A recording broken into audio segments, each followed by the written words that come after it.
اسلام کی سب سے بڑی خوبی پتہ ہے کیا ہے؟ اس وقت دنیا کا سب سے بڑا مسئلہ ڈپریشن ہے، جس کا کسی کے پاس علاج نہیں ہے. اسلام اس کا علاج بھی کر رہا ہے. اسلام کہہ رہا ہے میرے پاس اس کا حل ہے.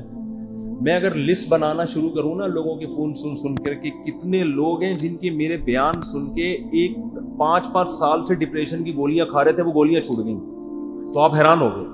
آپ کہہ سکتے ہو مفتی صاحب آپ چٹکلے سناتے ہو اس لیے. نا وہ بیانات سن کے جو میرے بیانات اسپیشل اسٹریس اور ڈپریشن کے بارے میں ہوئے ہیں. آج مغرب کے بعد اسلام آباد سے ایک صاحب کا فون آیا، میں نے اتفاق سے اٹھا لیا. ارے مفتی صاحب کب سے تلاش میں. میں نے کہا کیا ہو گیا بھائی؟ کہہ رہے ہیں بھائی میں کئی سالوں سے ڈپریشن کی گولیاں کھا رہا ہوں، میری ڈپریشن ختم نہیں ہو رہی تھی. آپ کا میں نے ایک ڈپریشن کے خلاف بیان سنا، ڈپریشن کیسے ختم کریں یہ تھا یا پتہ نہیں کیا تھا. کہہ رہے ہیں میں حیران ہوں کہ میری ڈپریشن ختم ہو گئی. اور وہ تو کہہ رہے ہیں میں نفسیاتی ڈاکٹروں سے جا کے لڑ رہا ہوں کہ یار اس مولوی کے بیان سن کے میں ٹھیک ہو گیا، جو نہ ماہر نفسیات ہے نہ کوئی ڈپریشن پہ اس نے کورس کیے ہوئے ہیں، اور تمہارے گولیاں کھا کھا کے میں ٹھیک نہیں ہو رہا. تو میں نے اس سے کہا میرے بھائی یہ مولوی کا کمال بولو نہیں. ہم بھی جو خوش ہیں تو اسلام کا، ہم تو نہیں کہتے ہم سچی پکے مسلمان ہیں بھائی، ہم تو بہت ہی نالائق ہیں. ایک نسبت ہے اسلام کی طرف، وہ تسلیاں دیتا رہتا ہے ہم کو. وہ کیا کرتا رہتا ہے؟ وہ تسلیاں دیتا رہتا ہے. بھائی سب سیٹ ہے، کوئی مسئلہ نہیں، ہو جائے گی، صبر کرو، ٹھیک ہے نا. کیا مطلب؟ یعنی پریشانی دور ہو جائے گی، یہ مطلب ہے. آپ کچھ اور لے کے جا رہے ہیں، ویسے میں بھی وہی مراد لے رہا ہوں. اچھا خیر، اس کی ایک مثال دیتا ہوں میں، ایک مثال، اس سے آپ کو سمجھ میں آئے گی بات. کبھی کبھار نا مجھے جوش چڑھتا ہے تو میں فون اٹھا. ابھی بہت عرصے کے بعد میں نے فون سننا شروع کر دی ہیں، لیکن پھر وہ بھی اس لیے کہ اتنی بھرمار ہو جاتی ہے نا کہ لوگوں کی ٹینشنیں سن کے آدمی بھی تھک جاتا ہے. پھر میں بند کر کے رکھ دیتا ہوں. ابھی میں بالکل موبائل لیس ہو گیا، میری زندگی سے موبائل نکل گیا. تو میں نے کہا بالکل میں ویسا ہو گیا ہوں جب نیا موبائل ایجاد ہوا تھا. صحیح ہے نا؟ اب میں نے دوبارہ تھوڑا سا پھر ہونے لگا، پھر بند کر دوں گا. تو میں نے فون سنا تو کسی نے مجھے کال کر کے بتایا، ایک خاتون نے کہا کہ میرے ایک بچے اب بیمار پیدا ہوا معذور، دوسرا بھی اب مجھے دوبارہ ولادت ہونے والی ہے. میں اتنی ٹینشن میں ہوں کہ تیسرا معذور بچہ پیدا ہو، اور ٹینشن سے میری حالت ایسی ہو گئی، میں گولیاں کھا رہی ہوں، یوں کر رہی ہوں، اور میں جناب وظیفے پڑھ رہی ہوں. اور پھر مجھے کہنے لگی میں نے رات کو اتنا لمبا وظیفہ پڑھ کے جب میں سوئی تو مجھے خواب آیا. میں نے کہا میں نے بہت سن لی، اب آپ خاموش ہو جائیں. وہ کہنے لگی میں رات کو سوئی، میں نے یہ والا وظیفہ ہے، مجھے ایک عامل نے بتایا، بزرگ نے بتایا یہ ہوا ہوا ہے، تو میں نے یہ والا وظیفہ، میں خواب. تو جیسے ہی خواب پہ پہنچی میں نے کہا اسٹاپ. میں نے کہا مجھے خواب نہ سنائے، آپ خوابوں کی دنیا سے باہر نکل آؤ. کہہ رہی مجھے کوئی وظیفہ بتا دیں. میں نے کہا میں آپ کو وظیفہ بالکل بھی نہیں بتاؤں، کیونکہ آپ کو یہ والا وظیفہ پڑھنے سے یہ والا خواب آ رہا ہے، تو دوسرے والے وظیفے سے دوسرا والا. جو آدمی پڑھا کے جب تھکاوٹ تو عجیب پھر خواب تو آتے ہیں. میں نے کہا محترمہ آپ کا علاج صرف ایک چیز میں ہے. آپ نے یہ کیوں فرض کر لیا کہ معذور بچہ مجھے کسی قیمت پہ نہیں چاہیے؟ یہ سوچ غلط ہے، آپ خدا سے لڑ رہی ہو. سمجھ میں آ رہی ہے بات؟ اس دنیا میں آپ کی مرضی بولو نہیں، اس میں خدا کی چلے. خدا کی مرضی پہ راضی ہو جاؤ، دعا مانگو، کوئی وظیفے نہیں پڑھو، دماغ خراب، خواب آ رہے ہیں جو چھوڑ دیں ان کو. حقائق کی دنیا میں آؤ، دعا مانگو، اے اللہ مجھے نیک صالح اولاد دے، گڑ گڑاؤ اللہ کے ساتھ، اور اے اللہ مجھے صحت مند اولاد دے، مجھے آزمائش میں نہ ڈال. دعا گڑ گڑا کے مانگو، لیکن دل میں یہ رکھو میرا کام تھا مانگنا، ہوگا وہی جو اس کی بولو مرضی، اور جو ہوگا میرے حق میں بہتر ہوگا. میرا خدا میرے ساتھ غلط. میں نے کہا یہ ذہنی طور پر تیار ہو جاؤ کہ تیسرا بھی معذور ہو سکتا ہے. یہ کیا میری تو زندگی ایسی. میں نے کہا بھائی یہ زندگی کے لیے ہم پیدا ہی نہیں ہوئے ہیں. اصل ہماری کیا ہے؟ وَإِنَّ الدَّارَ الْآخِرَةَ لَهِيَ الْحَيَوَانُ. قرآن کہہ رہا ہے اصل آخرت ہے، یہ دنیا تو مسافر خانہ ہے. وہ لانڈی جا رہے ہو، لٹک کے سفر کر رہے ہو، جگہ نہیں مل رہی، فون کر رہا ہے. W11 میں لٹک کے جا رہا ہے نا. W11 لانڈی جاتی ہے؟ کہاں جا رہی ہے آج کل؟ ٹاور تو جاتی ہے، اس سے آگے نہیں جا رہی. کیا فائدہ W11 کہتے ہیں ہم فضائل سن. ایسا نباز سے آپ W11 میں بیٹھے، جگہ نہیں ملی، لٹک کے جا رہے ہیں. آپ گانوں کی آواز آپ کو کھڑکی سے ہوتی ہوئی آ رہی ہے. W11 میں تو لوگ گانے سننے کے لیے بیٹھتے ہیں. آپ کو مزہ ہی نہیں آ رہا, اور پھر پاؤں میں کھڑے ہوئے آپ, اب آپ ادھر فون کر رہے ہیں, ادھر فون کر رہے ہیں, مفتی صاحب کو کوئی وظیفہ بتا دیں, سیٹ مل جائے. میں کیا بولوں گا, ابے بھائی ٹاور اتر جائے گی گاڑی, صبر کر لے تھوڑا سا, جو بیٹھے ہوئے وہ بھی ٹاور پہ اتریں گے, تیرا باپ بھی ٹاور پہ اترے گا. تمیز سے اگر سمجھ میں نہیں آئے گی یہ بولوں گا نا, اتر جائے گا ٹاور پہ, صبر کر لے. وہ کہہ رہا نہیں, وہ اس کھڑکی میں جو بیٹھا ہوا اتنے مزے سے وہ تو سب کچھ دیکھ رہا ہے بھائی, کھڑکی میں ہوا بھی آ رہی ہے, اس کو کرایہ میں نے بھی اتنا دیا, خدا کیا نا انصافی کر رہا ہے, اس کو کھڑکی ڈرائیور کے ساتھ بٹھا دیا اور مجھے لٹکا دیا. خدا کہے گا بھائی وہ جو وہاں بیٹھا ہوا ہے نا, تو پھر بھی 2 منٹ میں آرام سے اتر کے چلا جائے گا, وہ جو وہاں گھسا ہوا ہے اس کو نکلتے نکلتے 2 دفعہ جیب کٹے گی اس کی.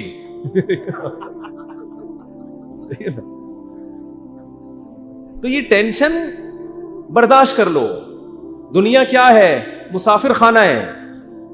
تو میں نے کہا اس کے علاوہ, کیونکہ یہ ٹینشن ہی کوئی دوسری ٹینشن کھڑی ہو جائے گی.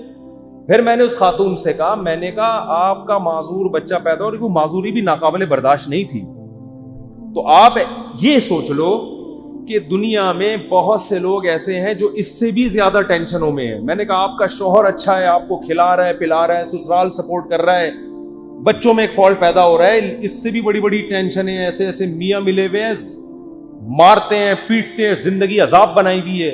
ان عورتوں سے پوچھو گے تو وہ کہیں گی اللہ اس شوہر سے جان چھڑا دے, بے شک معذور بچہ پیدا ہو جائے, اس ساس سے جان چھڑا دے. میں نے کہا ایسے بھی لوگ ہیں فٹ پاتھوں پہ پڑے ہوئے ہیں, ایسی عورتیں بھی ہیں, کھانے کو روٹی نہیں ہے, وہ کہہ رہے معذور بچہ پیدا ہو جائے مگر عزت کی چھت مل جائے. آپ کو عزت سے چھت ملی ہوئی ہے, سسرال میں عزت ملی ہوئی ہے, شوہر شریف ہے, شوہر کھلا رہا ہے پلا رہا ہے, ایک ٹینشن ہے.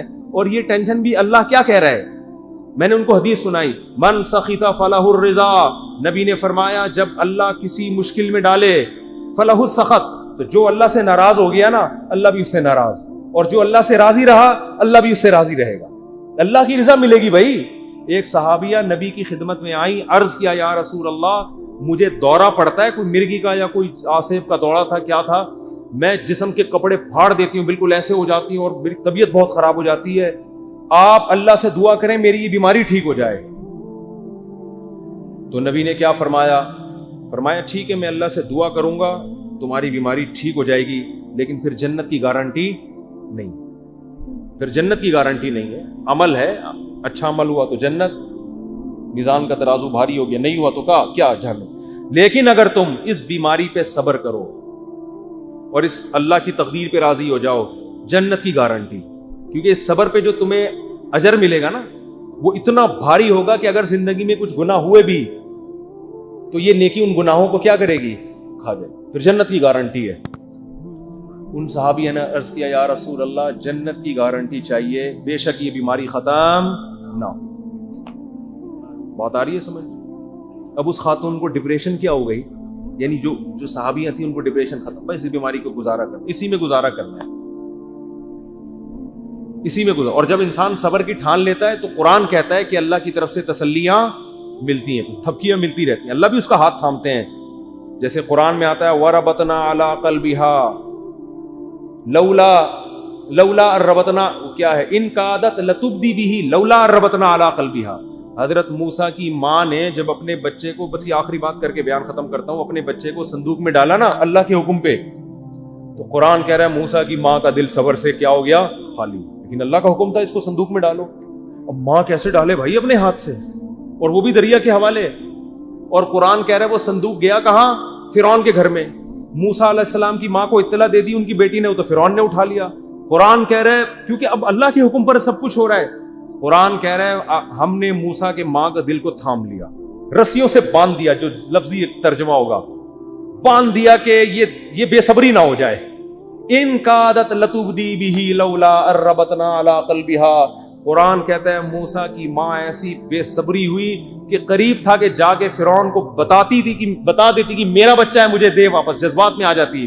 لیکن قرآن کہہ رہا ہے ہم نے موسیٰ کی ماں کے دل کو تھام لیا. کیوں, اللہ کے حکم پر عمل کیا نا, تو کچھ موسیٰ کی ماں نے کیا, جو نہیں ہو پا رہا تھا وہ کس نے کر دیا, اللہ نے. تو آپ مشکلات میں جب صبر کی کوشش کرو گے, جتنی کوشش آپ کر سکتے ہو کرو, باقی کون ہمت دے دے گا, اللہ. ہم سب کو اللہ سے دعا مانگنی چاہیے, اللہ مشکلات سے بچا, ہم صبر کرنے والے لوگ نہیں ہیں, ہم تو نالائق ہیں. ہم اللہ سے خوشیاں مانگتے ہیں, عافیت مانگتے ہیں, لیکن اللہ نہ کرے کوئی مشکل آ گئی واویلا نہیں کرنا بھائی, یہی اسی میں بہتری ہے, اسی میں فائدہ ہوگا. تو میں نے اس خاتون سے کہا کہ اللہ کہتا ہے کہ اس ٹینشن میں صبر کرو تو کیا ہوگا, اللہ راضی ہو جائے, اس کا بہت اجر دے گا. میں نے کہا آپ کل بوڑھی ہو کے آپ نے مر جانا ہے, اگر آپ کے 3 بچے بالکل صحت مند پیدا ہوتے ہیں بھائی, تو کیا مرنے کے بعد یہ قبر میں ساتھ جائیں گے؟ قبر میں بچہ نہیں جائے گا. معذور بچوں پہ جو آپ نے صبر کیا, یہ صبر کہاں جائے گا؟ قبر میں ساتھ جائے گا. صحت مند بچے ہوں, صبر کا موقع نہیں مل رہا, تو بچے تھوڑی جائیں گے قبر میں ساتھ. لیکن معذور بچے ہوں, آپ نے صبر کیا, تو وہ صبر قبر میں آپ کے ساتھ جائے گا. تو پھر انہوں نے ایک اور سوال کیا جو میں آپ لوگوں کو بتانا چاہتا ہوں. انہوں نے کہا لوگ مجھے کہتے ہیں کہ تم کوئی منحوس ہو, معاذ اللہ نحوست ہے تمہارے اندر, کوئی گناہ ہوا ہے جس کی سزا تمہیں مل رہی ہے, معذور بچے پیدا ہو رہے ہیں. یہ لوگ بڑے تانے دیتے ہیں نا, بچے نہیں ہو رہے تو اس سے کوئی گناہ ہوا ہے, کوئی بیمار ہو گیا, فالج ہو گیا. ابے دیکھا, ہم تو کہتے تھے بندہ ہی ٹھیک نہیں ہے. میں نے ان سے کہا, میں نے کہا یہ بات لوگوں کی غلط ہے, اس کو نہ سنیں. ہاں توبہ استغفار تو ہر ایک کو کرنا چاہیے اپنا, اگر کوئی گناہ ہوا ہے تو اللہ سے توبہ کرے, معاف ہو جائے گا وہ. لیکن میں نے کہا قرآن میں کیا کہتا ہے, اَيَحْسَبُونَ أَنَّمَا نُمِدُّهُم بِهِ مِن مَّالٍ وَبَنِينَ نُسَارِعُ لَهُمْ فِي الْخَيْرَاتِ بَل لَّا يَشْعُرُونَ. نبی کے مقابلے میں جو بڑے بڑے کفار سردار تھے نا, جو نبی کی ایک نہیں مانتے تھے, ان کو قرآن نے کہا کہ کیا یہ سمجھتے ہیں کہ ہم نے جو ان کو مال اور کثرت سے صحت مند بیٹے دیے تو کیا ہم ان سے خوش ہیں؟ فرمایا نا, ہم اس سے خوش نہیں ہیں. ان کو پتہ نہیں ہے ہم ان کو دنیا میں نوازنا چاہتے ہیں تاکہ آخرت میں ان کا ہمارے پاس کوئی حصہ نہ رہے.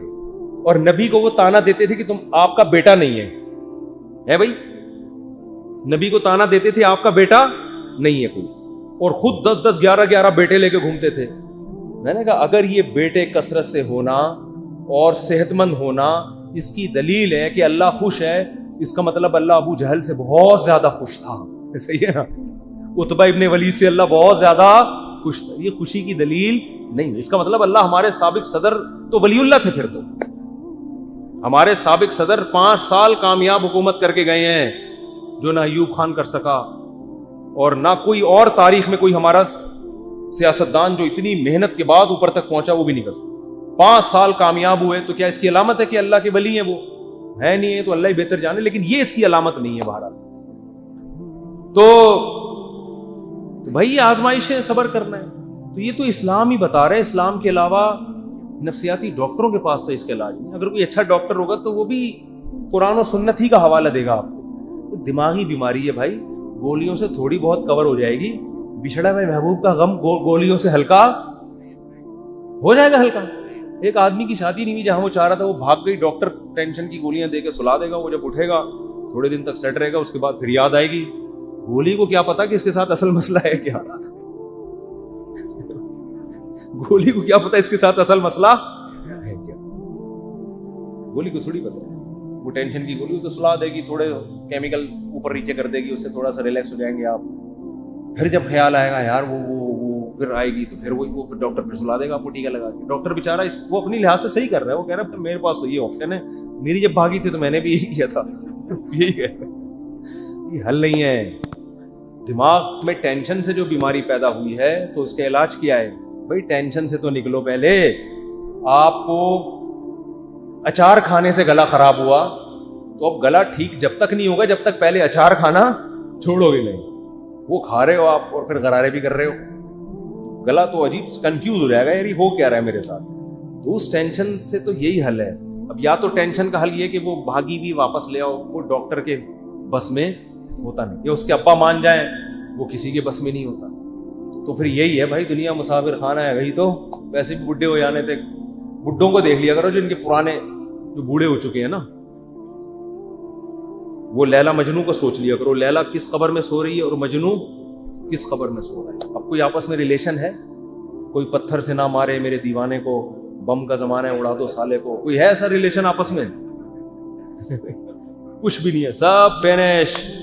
ڈپریشن کا علاج تو اسلام کے علاوہ کسی کے پاس ہے, آخرت ہے بھائی. اسی آخرت کے تصور نے حضرت جابر بن عبداللہ تھے یا معاذ ابن جبل تھے, موت کے وقت آنسو نکال دیے ان کی آنکھوں سے. لوگوں نے کہا مر رہے ہیں اس لیے دنیا سے جانے کا غم ہے، فرمایا نہیں نہیں نہیں نہیں نہیں، دنیا میں جو اللہ کے لیے ٹینشنیں اٹھاتا تھا ان ٹینشنوں کے ختم ہونے کا غم ہے۔ دیکھو ٹینشن میں آدمی خودکشی کرتا ہے اور خوش ہوتا ہے ٹینشنیں ختم، صحابی موت کے وقت غم زدہ ہیں کہ ٹینشنیں ختم ہو رہی ہیں۔ عجیب بات ہے کہ نہیں ہے؟ کیوں؟ وہ تو کہہ رہے ہیں اب تو بدلے کا وقت ہے، اب تو جنت ہے، وہ ٹینشن ہے جو اللہ کے لیے وہ جنت میں تو ملیں گی نہیں۔ کسی نے پوچھا کیا ٹینشن؟ کہا کہ شدید گرمی میں روزے رکھتا تھا، بھوک پیاس اللہ کے لیے برداشت کرتا تھا، اس بھوک اور پیاس کی ٹینشن میں جو ایک سکون ملتا تھا کہ میرا رب مجھے دیکھ رہا ہے۔ افطاری میں جب آپ شدید بھوکے پیاسے ہوتے ہیں، مجھے تو بڑا اچھا لگتا ہے جب گرمیوں کے روزے، اب تو کم گرمیاں ہو گئی، بچپن میں جو ہم چھوٹے تھے نا اس وقت گرمیوں کے روزے تھے بہت شدید، اب تو اے سی آ گئے گھروں میں، سہولتیں ہو گئی، اس وقت بہت کم ہوتی تھی، ہم تو چھوٹے بہت کم عمری میں ہم نے روزے شروع کر دیے تھے۔ ہمیں یاد ہے اس وقت شدید گرمی میں کراچی کی جون کے روزے ہم اسکول میں رکھ کے آتے تھے تو نا شدید پیاس سے ڈھال ہوتے تھے، 1 یا 2 بجے کا ٹائم ہوتا تھا، پھر ہم نکل جاتے تھے محلے میں، تھڑے نہیں ہوتے، پیپل کا درخت تھا، اس کے نیچے ایک تھڑا تھا، 2-4 درخت تھے، وہاں تھڑے پہ سارے روزے دار آ کے لیٹے، کوئی یوں پڑا ہوا ہے کوئی یوں پڑا۔ ہماری مسجد کے امام صاحب آ کے لیٹ جاتے تھے، لڑکوں سے بولتے جا بھائی ٹھنڈا پانی لے کر آ میرے سر پہ ڈال، تو لڑکے مسجد کے امام کی خدمت کر رہے ہوتے، ان کے سروں پہ ٹھنڈے پانی کچھ جو بچ گیا وہ اپنے اوپر تولیے گیلے کر کے، اتنی پیاس لگتی تھی۔ پیدل اسکول بھی ہمارا بہت دور تھا، پیدل جا رہے ہیں پیدل آ رہے ہیں، اب پڑھے میں کوئی کام نہیں ہو رہا، لیکن اللہ کو یہ ادا پسند نہیں آئے گی کہ یار یہ آخرت پہ صرف زبان سے یقین نہیں رکھتے، اپنے عمل سے بتا رہے ہیں کہ ہم آخرت کو مان۔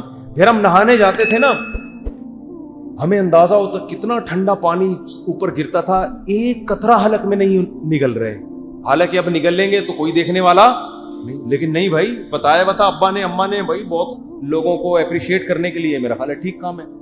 اور میں پہلے بتا دوں کہ ہماری زندگی میں بہت ساری عیوب بھی ہوں گے یقیناً، تو وہ میں نہیں بتاؤں گا اور بتانے بھی نہیں چاہیے، تو اس لیے یہ نہ سمجھے کہ بہت ہی کوئی پہنچے ہوئے ولی اللہ ہے، جیسے ہی ہیں جیسے آپ لوگ ہیں، ٹھیک ہے نا، اور ہو سکتا ہے آپ ہم سے اچھے ہوں۔